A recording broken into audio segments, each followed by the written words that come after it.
तो hi friends, नमस्ते, जोहार। ठीक है। और आज हम लोग बात करने वाले रांची यूनिवर्सिटी और नीलांबर पीताम्बर यूनिवर्सिटी एमडीसी पेपर के बारे में। तो एमडीसी सेमेस्टर 3 में जो है आपका, देखिए, एनपीयू वालों का ऑब्जेक्टिव एग्जाम होगा और रांची यूनिवर्सिटी का सब्जेक्टिव। क्यों भैया, ऐसा क्यों बोल रहे हैं एनपीयू का ऑब्जेक्टिव होगा? देखिए, मैं इसके पीछे तर्क दूंगा और फिर बताऊंगा। और इस वीडियो में मैं जो है एमडीसी पेपर आपका ह्यूमन राइट्स का कंप्लीट क्वेश्चन आंसर कराऊंगा ऑब्जेक्टिव।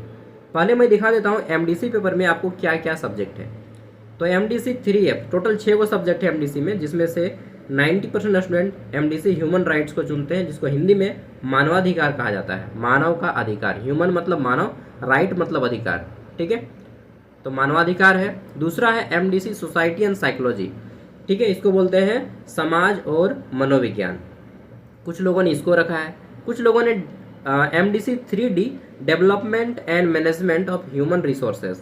ठीक है, यानी कि ह्यूमन मनुष्य, रिसोर्सेज मतलब संसाधन, मानव संसाधन जिसको बोलते हैं। ठीक है, मानव संसाधन विकास और प्रबंधन को कुछ लोगों ने रखा है। कुछ लोगों ने management of unorganised labour. Labour दो प्रकार का होता है, एक होता है ऑर्गेनाइज्ड, ये एक होता है अनऑर्गेनाइज्ड। इनमें क्या अंतर होता है ऑर्गेनाइज्ड और अनऑर्गेनाइज्ड में? देखिए, ऑर्गेनाइज्ड जो संगठित क्षेत्र होते हैं, मतलब कि जो सरकारी रूप से जुड़े हुए होते हैं, जैसे कि सरकारी एम्प्लॉय, वो ऑर्गेनाइज्ड लेबर कहलाते हैं। क्या कहलाते हैं? Organised labour. हिंदी में बोलते हैं संगठित क्षेत्र के मजदूर। ठीक है, या संगठित मजदूर। एक होता है अनऑर्गेनाइज्ड लेबर, जो कि तिहाड़िया काम करते हैं ना। ठीक है, जैसे मेरे पिताजी पेंट कोटी का काम करते हैं, तो वो भी अनऑर्गेनाइज्ड लेबर है, असंगठित क्षेत्र के मजदूर। ठीक है, तो कुछ लोग इसको रखे हैं, कुछ लोग गुड्स एंड सर्विस टैक्स यानी कि जीएसटी को रखे हैं। ठीक है, और कुछ लोगों ने कॉपीराइट एंड पेटेंट लॉ को रखा है। तो इन सभी का मैं क्लास नहीं लूंगा, केवल एमडीसी ह्यूमन राइट्स क्लास लूंगा। बाकी ऐप पे, ज्ञान सागर ऐप पे सारे का पीडीएफ अपलोड है, 100 ऑब्जेक्टिव क्वेश्चन और फिर VVI most important very long answer type question answer, दो वो है, एक ऑब्जेक्टिव एक सब्जेक्टिव, दोनों नोट्स अपलोड है ऐप पे। लेकिन मैं क्लास केवल इसी का लूंगा, क्योंकि बाकी सब में वीडियो अपलोड भी करूंगा ना, तो 150 200 उससे ज़्यादा व्यूज नहीं जाएगा। ठीक है, एमडीसी ह्यूमन राइट्स के सब्जेक्ट को मैक्सिमम लोगों ने चुना है, इसलिए मैं इसको अभी अपलोड कर रहा हूँ। अब चलिए, मैंने यहाँ पे समझा दिया। ये पेपर 75 मार्क्स का आता है। इस पेपर में केवल और केवल एक्सटर्नल एग्जाम होता है। ठीक है, यहाँ पे मैं कुछ चीज़ें दिखा रहा हूँ, आप ध्यान से देखिएगा। देखिए, ये एनपीयू सेमेस्टर 3 का एग्जाम प्रोग्राम है। रांची यूनिवर्सिटी का बाद में होगा एग्जाम। हो सकता है आप ये वीडियो बाद में देख रहे होंगे, जब रांची यूनिवर्सिटी का एग्जाम हो रहा होगा। ठीक है, तो अभी मैं जब ये वीडियो बना रहा हूँ, इस टाइम पे एनपीयू का एग्जाम है 22 तारीख से। और देखिए, एमडीसी के बगल में यहाँ पे OMR लिखा है, देख रहे हैं? MDC OMR, MDC human rights OMR, MDC बाकी जितने भी सब्जेक्ट हैं सब OMR पेपर पे होगा। ठीक है, एमडीसी पेपर OMR पे होगा, सेक पेपर भी OMR पे होगा। ठीक है, सेक पेपर में क्या आ जाता है? तो सेक पेपर में आपको क्या पढ़ना है मालूम है? सेक elementary computer application and software, ये दो पेपर आपका ऑब्जेक्टिव होगा। रांची यूनिवर्सिटी में भी ये पेपर ऑब्जेक्टिव होगा। सेक पेपर जो होगा, सेक पेपर में सेक एलिमेंट्री कंप्यूटर एप्लीकेशन सॉफ्टवेयर होगा। इसका मैं नेक्स्ट वीडियो क्लास ले लूँगा कल। हाँ, कल ले लूँगा। ठीक है, कल चाहे परसों। तो सेक पेपर आपका OMR होगा और एमडीसी पेपर OMR होगा। ठीक है, केवल एनपीयू में। और रांची यूनिवर्सिटी में केवल सेक पेपर ही OMR पे होगा, बाकी एमडीसी पेपर आपका सब्जेक्टिव होगा। ठीक है, तो अभी ये दोनों यूनिवर्सिटी देख सकते हैं, दोनों के काम में आएगा। चलिए, अब मैं आपको क्वेश्चन आंसर करवाता हूँ। हो सकता है आपको थोड़ा सा साउंड नॉइस कैंसिलेशन हो सकता है, मतलब वॉइस हमारा जो है आवाज़ अच्छी से नहीं जा रहा होगा, बिकॉज पंखा चल रहा है ना, और इतना गर्मी में मैं भी नहीं रह पाऊँगा। ठीक है, चलिए, तो कूलर वगैरह तो है नहीं, इन्वर्टर नहीं तो कूलर कहाँ से रहेगा यार, लाइन कटेगा तो इसमें पक जाएंगे अभी। चलिए, तो यहाँ पे देखिए, एमडीसी ह्यूमन राइट्स में क्या क्या पढ़ना होता है, दोनों यूनिवर्सिटी वाले बच्चे ध्यान दीजिएगा। ये आपका पेपर 75 मार्क्स का होता है। ठीक है, और यहाँ पे पेपर का नाम क्या है आपका? पहला यूनिट है an introduction to human rights, यानी कि मानव अधिकार का एक परिचय। दूसरा आपका जाता है इंटरनेशनल प्रोटेक्शन।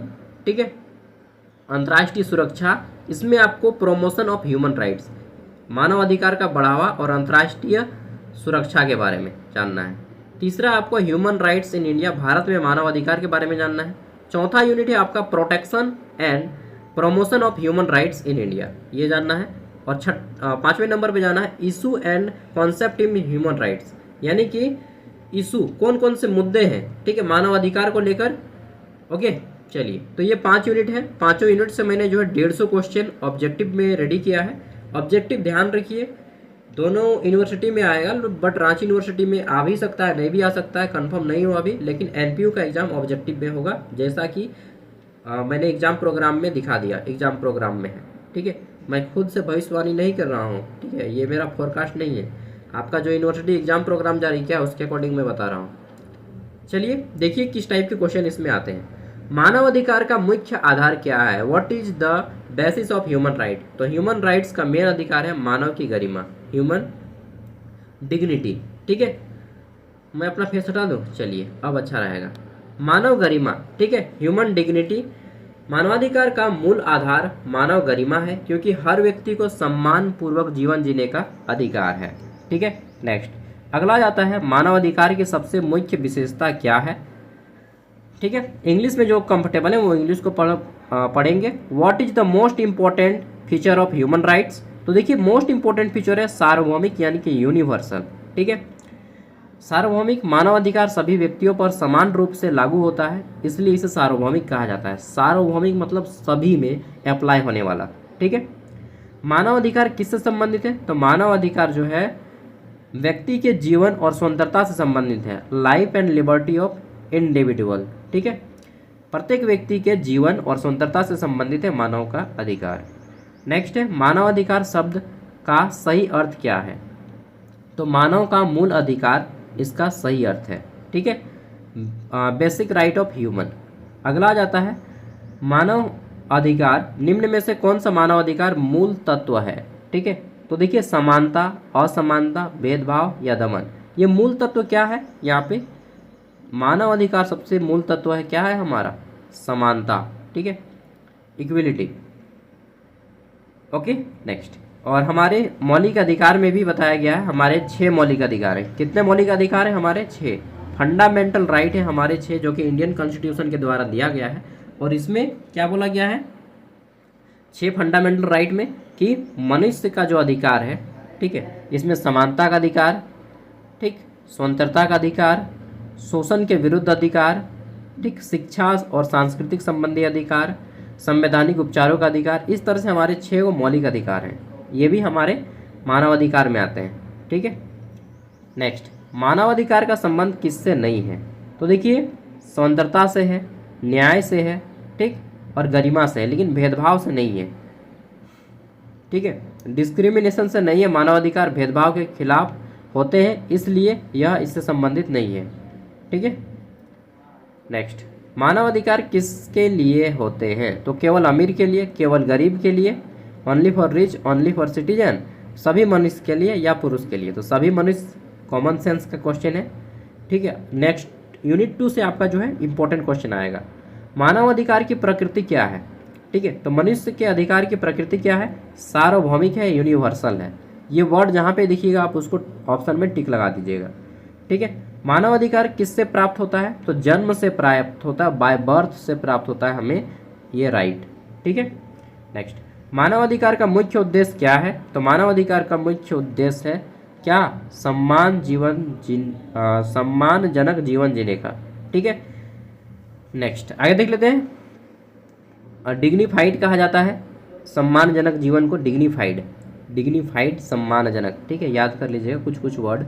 नेक्स्ट मानव अधिकार का संबंध किससे है? तो केवल राजनीति से, मानव के जीवन से, केवल अर्थव्यवस्था से या केवल समाज से? तो ऑप्शन पढ़ने से ही लग जाता है कि मानव के जीवन से, ह्यूमन लाइफ से। ठीक है, नेक्स्ट मानव अधिकार की उत्पत्ति का मुख्य स्रोत क्या है? संविधान, कानून, मानव की जन्मजात प्रकृति। तो यहाँ पे क्या हो जाएगा? बाय बर्थ, जन्मजात, ह्यूमन नेचर। ठीक है, सॉरी। नेक्स्ट अगला जाता है निम्न में से कौन मानवाधिकार का गुण नहीं है? ठीक है, इनमें से कौन मानवाधिकार का गुण नहीं है? सार्वभौमिकता तो गुण है। ठीक है, और क्या है? तो यहाँ पे अविभाज्य, यानी कि ये अपने आप में अविभाज्य है, विभाज्य नहीं हो सकता, ये भी है। लिमिटेड नहीं होगा, ये अपरिहार्य, ये भी होगा, लेकिन लिमिटेड नहीं होगा, ये अनलिमिटेड है। ठीक है, मानव अधिकार का गुण क्या नहीं है? लिमिटेड नहीं, मनुष्य को लिमिट में नहीं रखा जा सकता, इसके गुणों को अनलिमिटेड है। ठीक है, तो मानव अधिकार कितने हैं हमारे? अनलिमिटेड है। ठीक है, नेक्स्ट समानता मानवाधिकार का कौन सा तत्व है? तो ये हमारा मूल तत्व है। ठीक है, मानवाधिकार का अध्ययन क्यों महत्वपूर्ण है? तो देखिए, जहाँ पे आपको ऑप्शन में इनमें से सभी ऑप्शन मिल जाए, ऑल ऑफ द अबव, इनमें से सभी, तो आप उसी को टिक लगाएंगे। ओके, या फिर जहाँ पे आपको ए और बी दोनों दिख जाए, अगर आपको तुक्का मारना है तो इनमें से सभी को टिक लगाइएगा, या फिर जहाँ पे ए एंड बी दोनों या बी एंड सी दोनों लिखा हो उसको टिक लगाइएगा, या फिर जिस क्वेश्चन का आंसर बहुत लंबा हो, ऑप्शन में होगा ना 4 का ऑप्शन, लेकिन जिसमें सबसे लंबा ऑप्शन हो उसको टिक लगाइएगा, अगर आपको नहीं आता है तब। ठीक है, और जिस क्वेश्चन में हिंदी इंग्लिश दोनों में लिखा हो, ठीक है, कभी कभी होता है कि एक लंबा सा आंसर होता है, उसको टिक लगाइएगा, और जिसमें जानते हैं उसमें तब तो कोई दिक्कतें नहीं है। नेक्स्ट, मानवाधिकार की प्रकृति कैसी होती है? तो अस्थायी होती है। यह आपका जन्म से लेकर मरण तक आपके अधिकारों को कोई छीन नहीं सकता। ठीक है, नेक्स्ट, मानवाधिकार किसके बिना संभव नहीं है? तो देखिए, मानवाधिकार न्याय के बिना संभव नहीं है। ठीक है, धन के बिना संभव नहीं है, नहीं, धन के बिना भी संभव है, शक्ति के बिना भी संभव है, सरकार के बिना भी संभव है, लेकिन न्याय के बिना संभव नहीं है। ठीक है, क्योंकि न्याय ही आपको जो है आपके अधिकार दिलाता है। और मानवाधिकारों की रक्षा कौन करता है? न्यायालय, यानी कि कोर्ट। अगर पूछे कि मानवाधिकारों की रक्षा कौन करता है, ठीक है, तो न्यायालय हो जाएगा, यानी कि कोर्ट हो जाएगा। मानवाधिकार का संबंध किस सिद्धांत से है? तो जहाँ पे आपको सभी मिल जाए तो इसको टिक लगाइएगा, स्वतंत्रता, समानता, बंधुत्व। ठीक है, फ्रेटर्निटी बोला जाता है ना। नेक्स्ट, मानवाधिकार किसके लिए आवश्यक है? तो मानवाधिकार समाज, व्यक्ति, राज्य सभी के लिए आवश्यक है। अंतिम क्वेश्चन है यूनिट 1 का। एक यूनिट से 20 क्वेश्चन दिए हैं, अच्छा सॉरी 30 क्वेश्चन मैंने बनाए हैं एक यूनिट से। मानवाधिकार का उद्देश्य क्या है? तो मानवाधिकार का उद्देश्य क्या है? शक्ति देना नहीं, समानता स्थापित करना। ठीक है, सब में समानता स्थापित करना, भेदभाव को बढ़ाना या नियंत्रण करना नहीं है, बल्कि समानता को स्थापित करना है।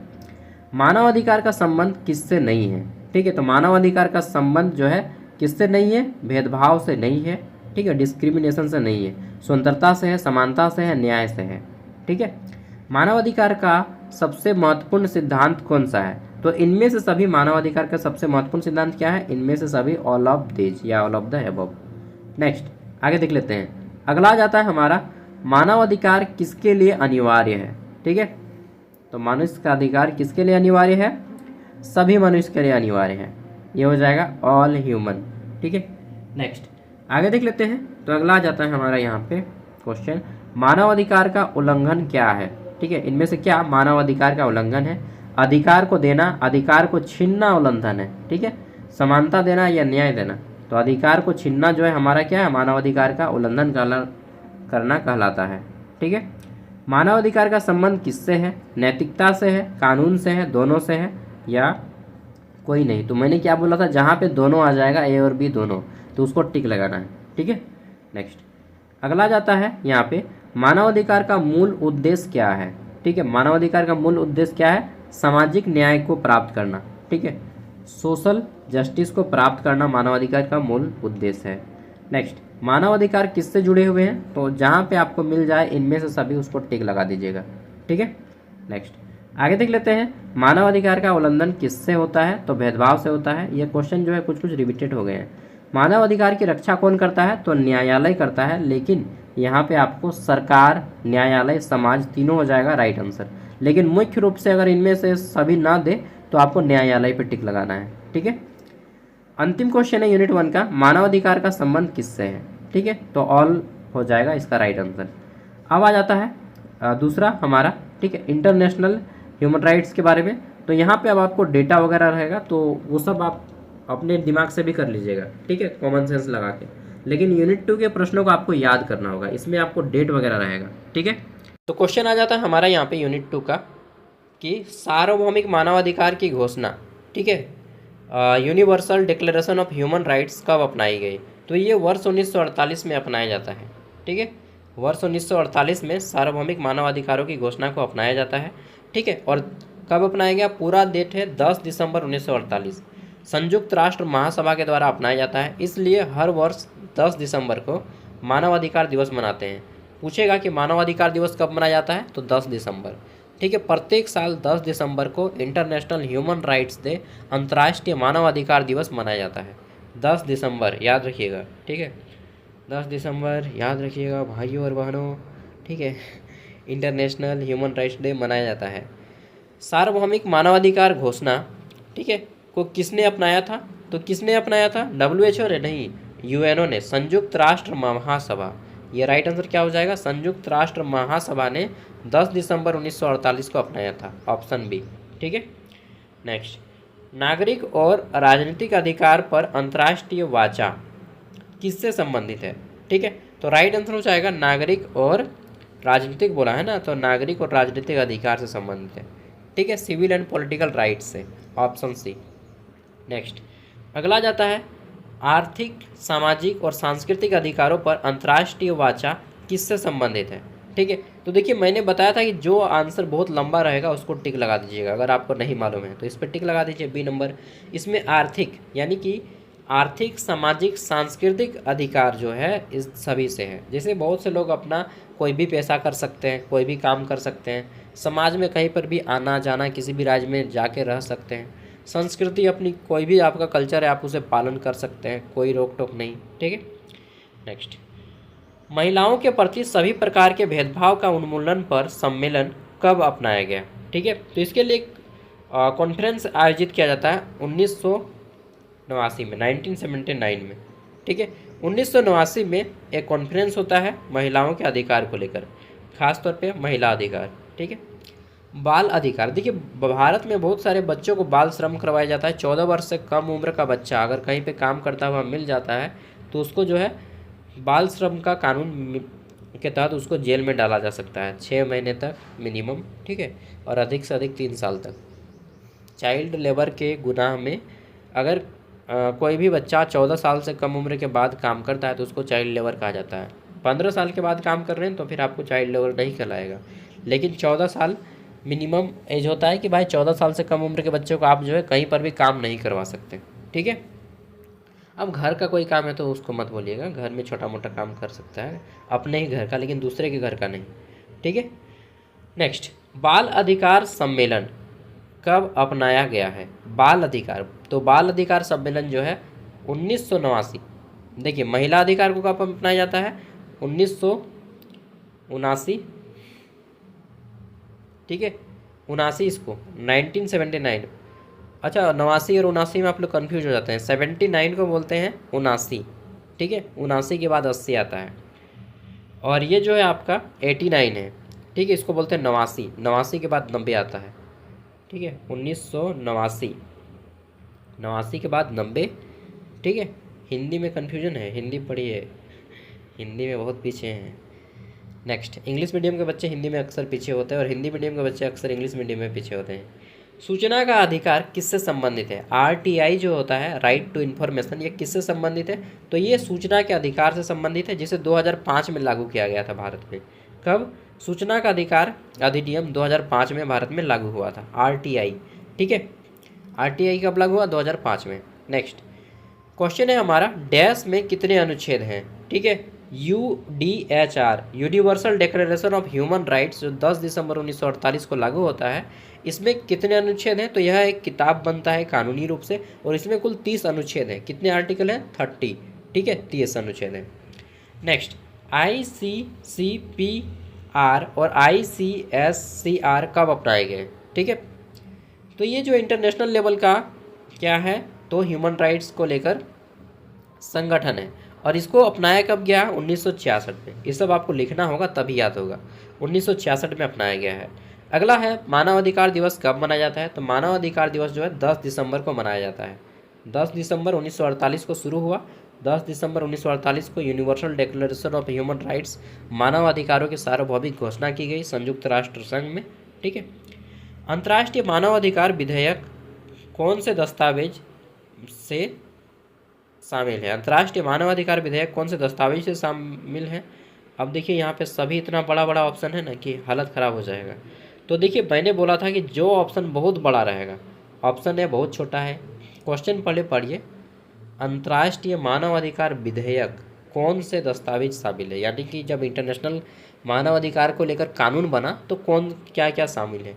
केवल सार्वभौमिक मानव अधिकार शामिल है, या सार्वभौमिक मानव अधिकार और नए एवं राजनीतिक अधिकार पर अंतर्राष्ट्रीय वाचा, ये तो शामिल है, बट इसके अलावा भी शामिल है सार्वभौमिक मानवाधिकार की घोषणा, आर्थिक अधिकार, सामाजिक अधिकार, सांस्कृतिक अधिकार पर अंतर्राष्ट्रीय वाचा, और डी नंबर है सबसे बड़ा उत्तर, सार्वभौमिक मानवाधिकार, नागरिक अधिकार भी है इसमें, राजनीतिक अधिकार भी है, अधिकारों पर अंतर्राष्ट्रीय वाचा और आर्थिक, सामाजिक एवं सांस्कृतिक अधिकारों पर अंतर्राष्ट्रीय वाचा। ऑप्शन डी इसका राइट आंसर हो जाएगा। मैंने क्या बोला कि जब वहाँ पे आपको नहीं समझ में आया, सबसे बड़ा जो उत्तर मिलेगा उसको टिक लगा दीजिएगा, ठीक है। ऑप्शन डी सही आंसर हो जाएगा। आगे देख लेते हैं, क्वेश्चन है हमारा, सार्वभौमिक मानवाधिकार घोषणा किस प्रकार का दस्तावेज है? तो ये बाध्यकारी कानून है, या घोषणा है, या अंतर्राष्ट्रीय संधि, या संविधान है? देखिए ये जो है घोषणा है, मानवाधिकारों की सार्वभौमिक घोषणा। हम लोगों ने क्या कहा? Universal declaration of human rights. तो ये क्या है? एक डिक्लेरेशन है, यानी कि घोषणा है, ठीक है। तो याद कर लीजिएगा, ये घोषणा है, सार्वभौमिक मानवाधिकार की घोषणा किस प्रकार का दस्तावेज? तो ये घोषणा है, यहाँ पर भी घोषणा लिखा गया, ठीक है, समझ गए? बिल्कुल। आगे बढ़ते हैं। नेक्स्ट अगला क्वेश्चन है, नागरिक एवं राजनीतिक अधिकार पर अंतर्राष्ट्रीय वाचा कब लागू होती है? देखिए वाचा मतलब क्या होता है? देखिए वाचा मतलब होता है आपका, क्या बोलिएगा, कॉन्वेंट, ठीक है। When did international convent on civil and political right come into force? तो देखिए मानवाधिकारों के सार्वभौमिक वाचा कब लागू होती है? 1948 में, 1966 में, या 1976 में? तो याद कीजिए ये 1976 में होगा, 1976। और महिलाओं के लिए कब अधिकार लिया गया? 1979 को, और बच्चों के लिए 1989 को। सबको रिपीट करते जाइएगा, याद करते जाइएगा, ठीक है। 1966 में अपनाया गया और 1976 में 10 साल बाद इसको जो है लागू किया जाता है। क्या? नागरिक और राजनीतिक अधिकार। ये अधिकार, नागरिक और राजनीतिक अधिकार को कब अपनाया गया है? 1976 में, 1976 में, 1976 में, ठीक है। अब यहाँ पे आता है आर्थिक, वो तो नागरिक और राजनीतिक अधिकार था। अब बोला गया है कि आर्थिक, सामाजिक, सांस्कृतिक अधिकार को कब अपनाया गया? क्या क्या? आर्थिक यानी कि इकोनॉमिक, सामाजिक यानी कि सोशल, और कल्चरल यानी कि सांस्कृतिक अधिकार को कब अपनाया जाता है? तो इसको अपनाया जाता है 1976 में ही, इसी को भी अपनाया जाता है जब नागरिक और राजनीतिक अधिकार, ये देखिए ये नागरिक और राजनीतिक अधिकार को 1976 में अपनाया जाता है। इसी टाइप में सांस्कृतिक, आर्थिक और सामाजिक को भी अपनाया जाता है 1976 में, ठीक है। इन सभी को एक साथ अपनाया जाता है। अब आता है महिलाओं के प्रति सभी प्रकार के भेदभाव उन्मूलन पर सम्मेलन का मुख्य उद्देश्य क्या है? What is the main objective of the convention on the elimination of all forms of discrimination against women, ठीक है। तो महिलाओं के प्रति सभी प्रकार के भेदभाव के उन्मूलन पर सम्मेलन को मुख्य उद्देश्य क्या है? तो देखिए मैंने बताया था कि समझ में नहीं आएगा तो सबसे बड़ा वाला ऑप्शन को टिक लगा दीजिएगा, सबसे बड़ा वाला यही है, हाँ इससे सही उत्तर है, यानी कि महिलाओं के विरुद्ध भेदभाव को समाप्त करना है।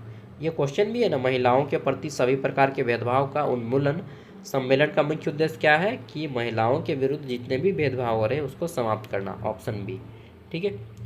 बाल अधिकारों पर सम्मेलन को किस संस्था ने अपनाया? तो देखिए बाल अधिकार जो विश्व लेवल का है, जिसको 1989 में अपनाया गया, इसके लिए एक संस्था बनाया गया है, ठीक है, एमनेस्टी इंटरनेशनल, और इसको लागू करता है संयुक्त राष्ट्र महासभा, ठीक है, यूनाइटेड नेशनल जनरल असेंबली के द्वारा इसे लागू किया जाता है।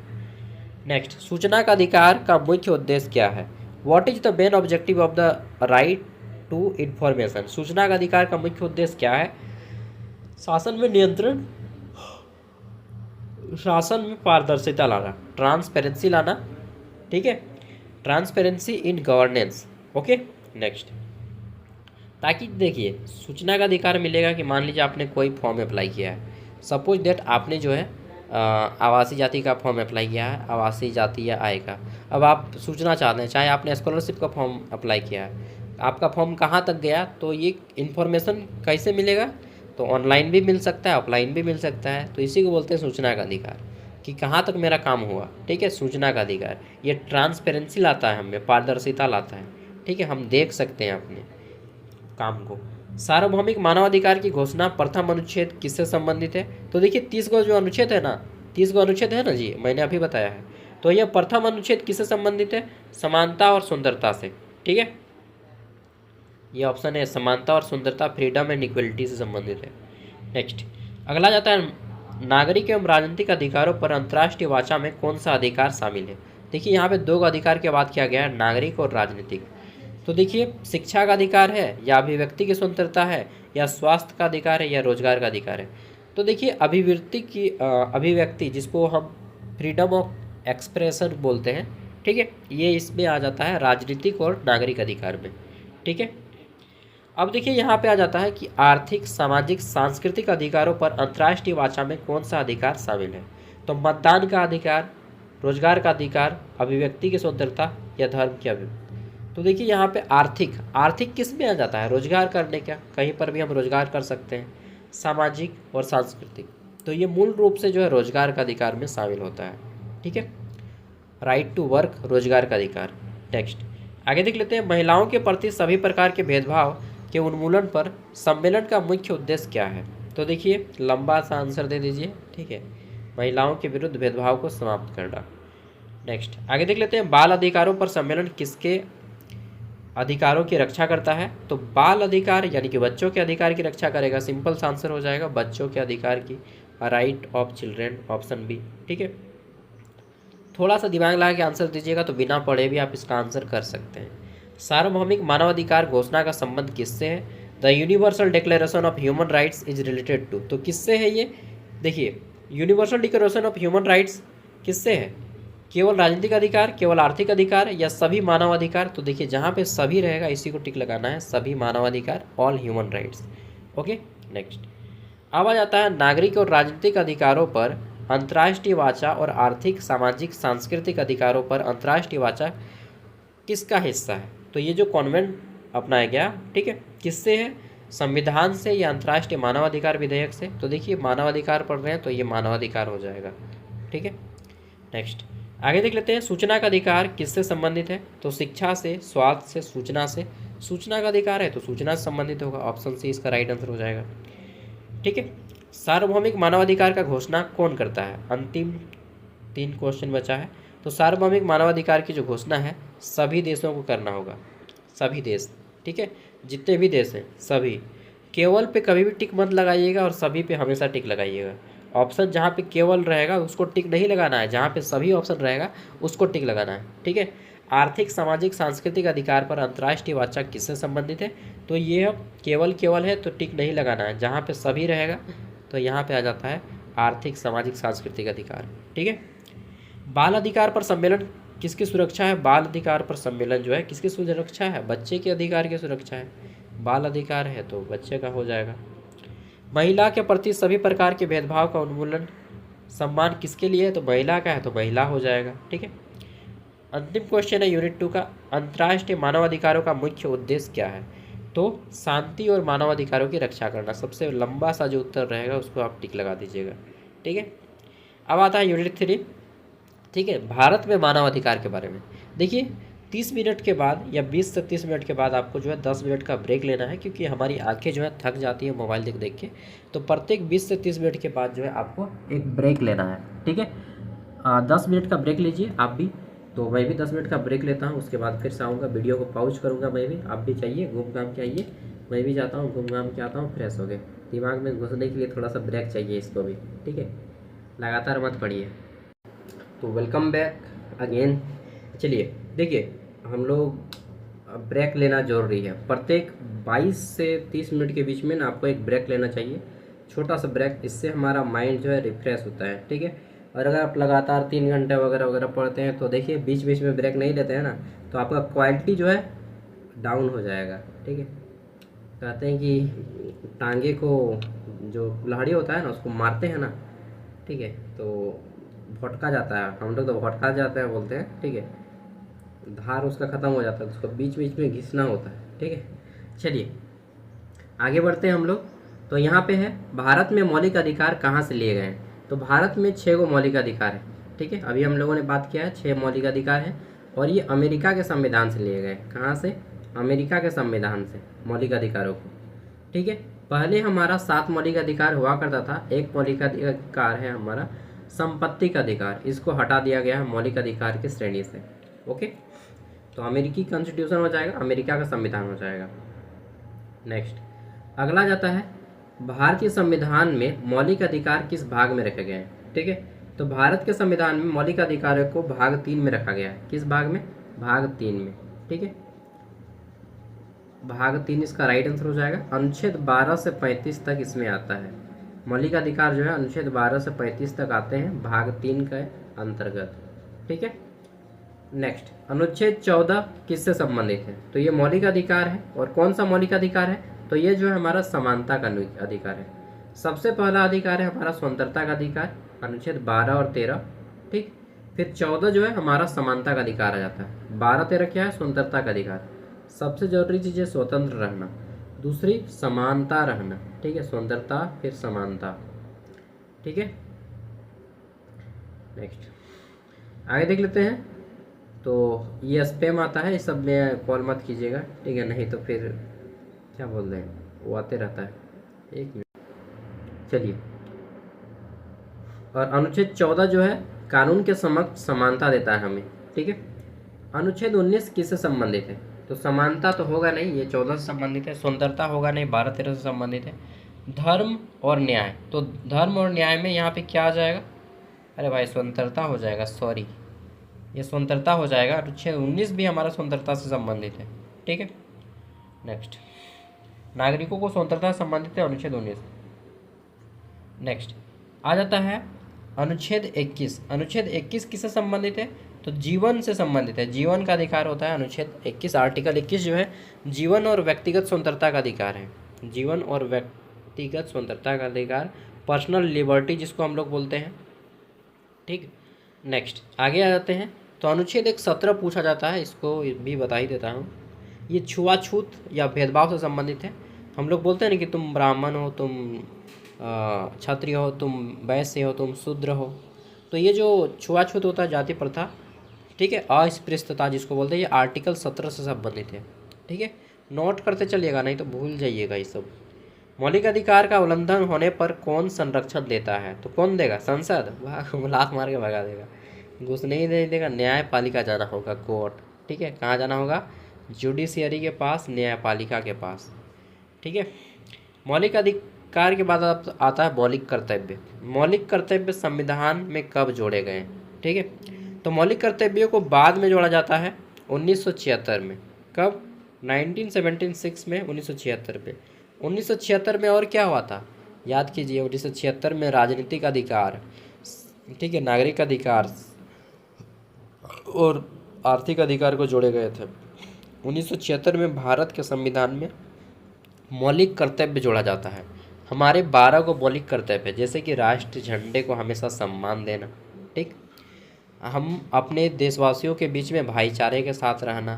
ठीक, सरकारी संपत्ति की रक्षा करना। इस तरह से 12 को हमारा मौलिक कर्तव्य है। कर्तव्य क्यों है? 12 गो। अधिकार है 6 गो, लेकिन कर्तव्य है 12 गो।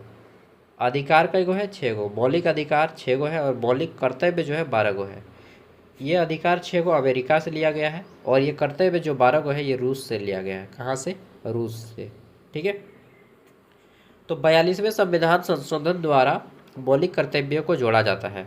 मौलिक कर्तव्य को किस भाग में रखा गया है? तो भाग 4 का क में रखा गया है। किसमें? भाग 4 का क में मौलिक कर्तव्यों को रखा गया है। ठीक है, भाग 4 का ए या क। नेक्स्ट, राज्य के नीति निर्देशक तत्व किस भाग में है? तो राज्य के नीति निर्देशक तत्व जो है ये किस भाग में आते हैं?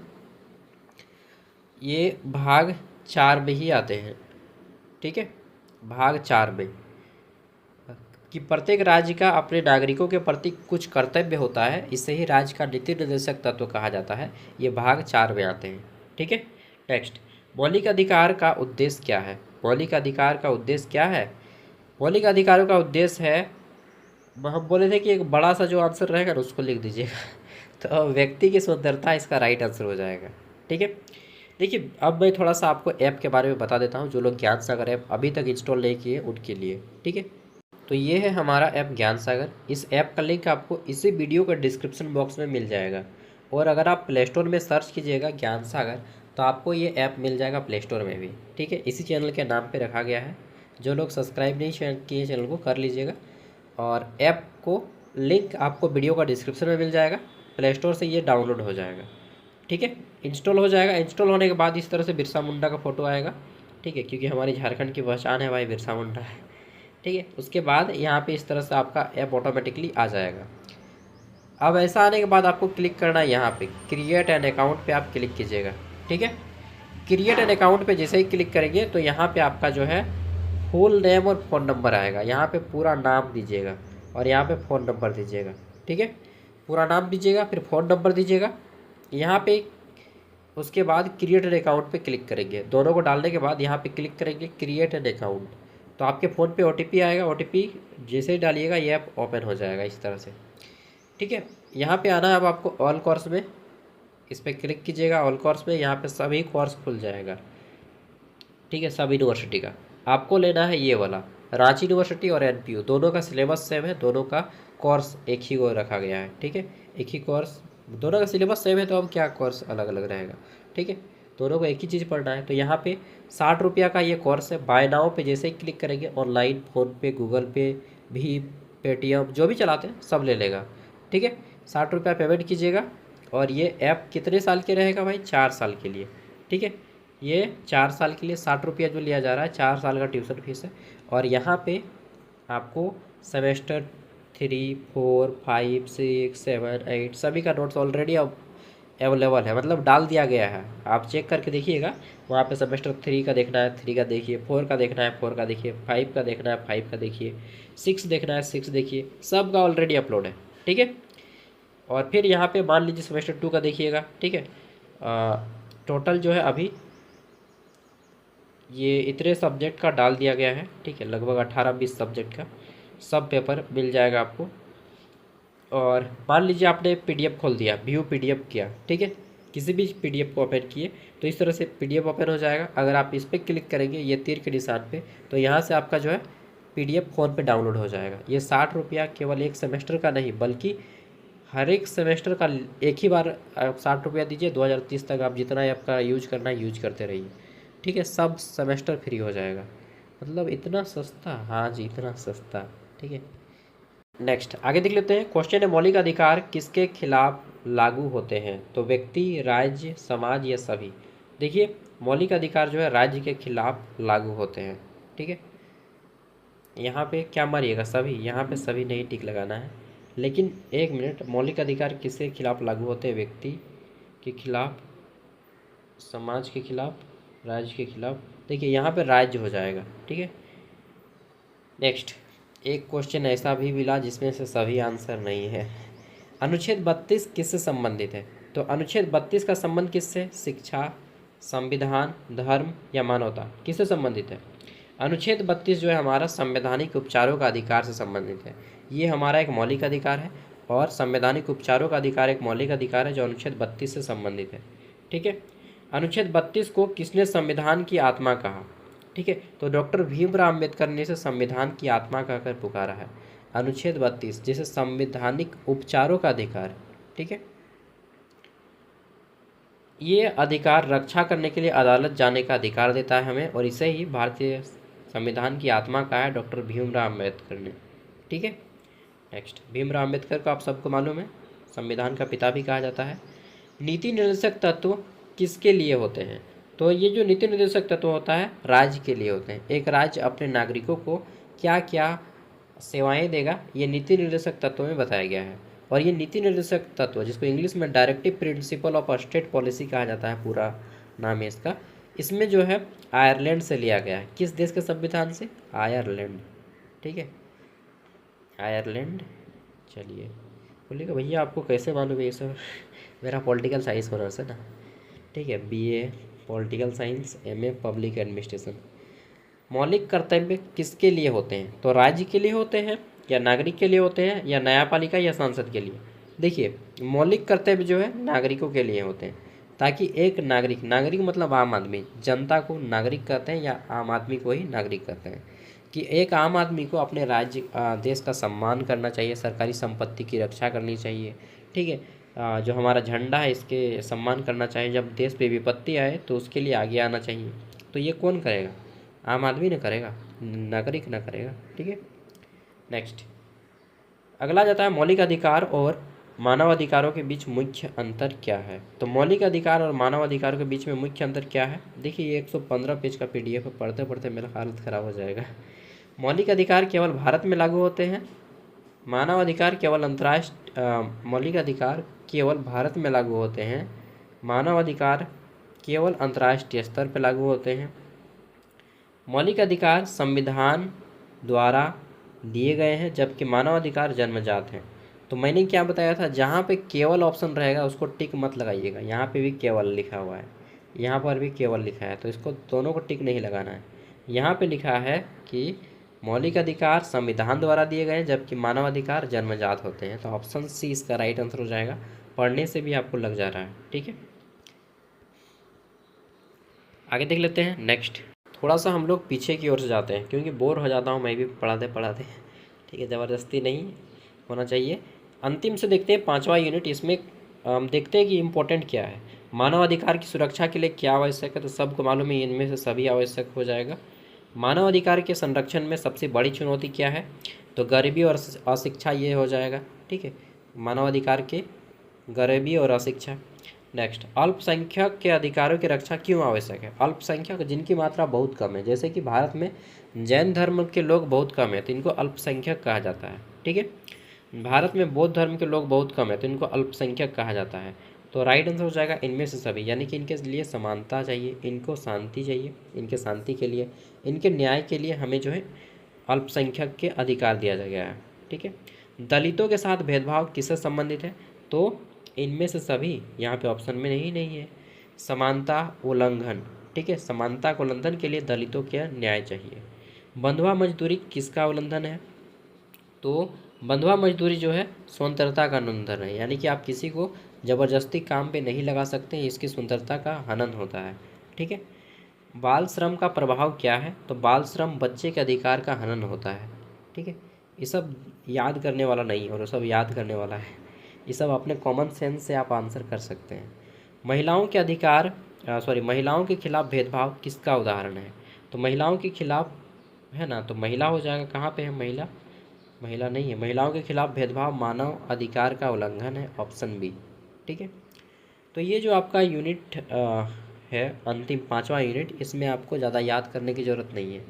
पर्यावरण संरक्षण किससे संबंधित है, स्वास्थ्य और जीवन से, राजनीति से, व्यापार से या शिक्षा, तो हो जाएगा स्वास्थ्य और जीवन से संबंधित है पर्यावरण संरक्षण। नेक्स्ट, ठीक है, अच्छा इसको हम 5वां यूनिट को करते हैं, उसके बाद फिर जाएंगे यूनिट नंबर 4 पे। ठीक है, क्योंकि यूनिट नंबर 5 थोड़ा सा टफ है, इधर उधर करके पढ़ेंगे। 15 क्वेश्चन कर लिए, अब 15 क्वेश्चन इधर से कर जाएंगे, उसके बाद फिर बचेगा हमारा यूनिट 4। ठीक है, ये 5वां यूनिट। मानव अधिकार के बदलते आयाम का अर्थ क्या है। मानव अधिकार का समय जो है अब केवल मानव अधिकार से ही नहीं है, बल्कि समय के साथ अधिकारों का विस्तार से है। ठीक है, नेक्स्ट भारत में मानव अधिकार के लिए सबसे बड़ी चुनौती क्या है, तो सबसे बड़ी चुनौती यहाँ पे क्या, अशिक्षा। ठीक है, सभी व्यक्ति शिक्षित नहीं है, मेन रीज़न तो यही है ना। ठीक है, लेकिन यहाँ पे गरीबी दे दिया गया है यार। अच्छा अशिक्षा होता तब यहाँ पे लिखते, सॉरी यहाँ पे शिक्षा दिया है इसलिए आंसर नहीं होगा। अगर अशिक्षा लिखता तब यहाँ पे होता राइट आंसर ए। यहाँ पे गरीबी, यहाँ पे राइट आंसर हो जाएगा, लेकिन अशिक्षा लिखेगा तो अशिक्षा हो जाएगा, लेकिन यहाँ पे शिक्षा लिखा है, तो शिक्षा किसी के लिए चुनौती नहीं है बल्कि अच्छी चीज़ है, अशिक्षा चुनौती है। ठीक है, नेक्स्ट आगे देख लेते हैं। यहाँ पे अशिक्षा मानवाधिकारों को कैसे प्रभावित करती है, तो यह अधिकारों की जानकारी क्या कर देती है, कम कर देती है। अशिक्षा यहाँ पे आ गया तो ये अधिकार की जानकारी कम, यानी कि किसको क्या अधिकार है ये मालूम नहीं है। सांप्रदायिक संघर्ष का क्या प्रभाव है, तो यह मानव अधिकार का उल्लंघन करता है। ठीक है, जातीय संघर्ष किससे संबंधित है, तो जाति का जो संघर्ष होता है ये किससे संबंधित है, भेदभाव से। ये भेदभाव का एक तरीका है, जाति के बीच संघर्ष। पितृसत्तात्मक व्यवस्था क्या है, जिसमें पिता के वंशज को ज़्यादा वरीयता दिया जाता है, माता के वंशज को वरीयता नहीं दिया जाता है। ठीक है, पितृ व्यवस्था में पुरुषों को ज़्यादा प्रधानता दी जाती है, तो महिलाओं के खिलाफ भेदभाव इसको माना गया है। ठीक है, नेक्स्ट समावेशी विकास की कमी क्या परिणाम है, तो समावेशी विकास की कमी जो है कि देखिए ये इम्पोर्टेंट है, आप कॉमन सेंस से इसका आंसर कर सकते हैं। ठीक है, समावेशी विकास की कमी क्या परिणाम है? तो ये असमानता है। समावेशी विकास मतलब सभी का विकास हो, लेकिन अगर समावेशी विकास में कमी आई मतलब असमानता हो रही है। ठीक है, आतंकवाद मानवाधिकार को कैसे प्रभावित करता है? तो आतंकवाद जो है अधिकारों का उल्लंघन या सुरक्षा को बढ़ाता है? नहीं रे भाई, आतंकवाद सुरक्षा को कम करता है और अधिकारों का उल्लंघन करता है। ठीक है, नेक्स्ट, स्वास्थ्य संबंधी समस्याएं मानव अधिकारों को कैसे प्रभावित करती है? तो जीवन के अधिकार को प्रभावित करती है। ये स्वास्थ्य जो है जीवन के अधिकार को हमें प्रभावित करती है। ठीक है, पर्यावरण संबंधी समस्याओं पर क्या प्रभाव पड़ता है? स्वास्थ्य पर प्रभाव पड़ता है। तो यहाँ तक हम लोगों ने कर लिया था। महिलाओं के खिलाफ हिंसा क्या है? तो मानवाधिकारों का उल्लंघन। ये यूनिट 5 कंप्लीट कर लिया हम लोगों ने। ठीक है, अब बचा यूनिट 4 और यूनिट 3। यूनिट 3 का आधा हम लोगों ने कर लिया है। चलिए, तो एक बार में ना करके न थक जाता हूँ मैं भी। कहाँ पे थे हम लोग? यूनिट 2 कंप्लीट कर लिए थे। मीडिया की क्या भूमिका है नहीं किए हैं। हाँ, ये इम्पोर्टेंट है, ये यूनिट इम्पोर्टेंट है। ठीक है, 75 क्वेश्चन आएंगे एनपीयू वाले, और रांची यूनिवर्सिटी का 5 क्वेश्चन आएगा ऑब्जेक्टिव में। अगर बाद में चेंज होता है तो अलग, लेकिन अभी जो है फिलहाल इतना ही बोला गया है। ठीक है, चलिए हम लोग आगे बढ़ते हैं। यूनिट 3 को करते हैं, उसके बाद यूनिट 4 को करेंगे। यूनिट 4 उतना यूनिट 4 इम्पोर्टेंट है, काफ़ी ज़्यादा इम्पोर्टेंट है। ठीक है, ह्यूमन राइट्स इन इंडिया। राष्ट्रीय मानवाधिकार आयोग की स्थापना कब होती है?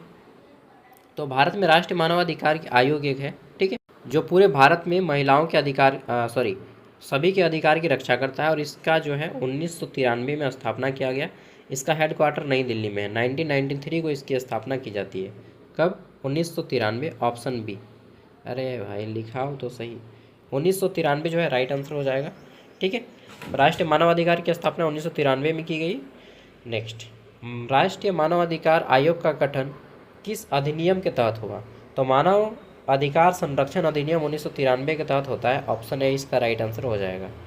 ठीक है, नेक्स्ट, राष्ट्रीय मानवाधिकार आयोग का अध्यक्ष कौन होता है? तो राष्ट्रीय मानवाधिकार आयोग के जो अध्यक्ष होते हैं इसको बोलते हैं सर्वोच्च न्यायालय के जो रिटायर्ड जज होते हैं। ठीक है, सुप्रीम कोर्ट के जो रिटायर्ड जज होते हैं वो इसके अध्यक्ष होते हैं। वर्तमान समय में शायद रेखा शर्मा इसके क्या बोलते हैं, क्या बोलिएगा, रिटायर्ड जज हैं वो, और रेखा शर्मा शायद इसके अभी वर्तमान अध्यक्ष हैं।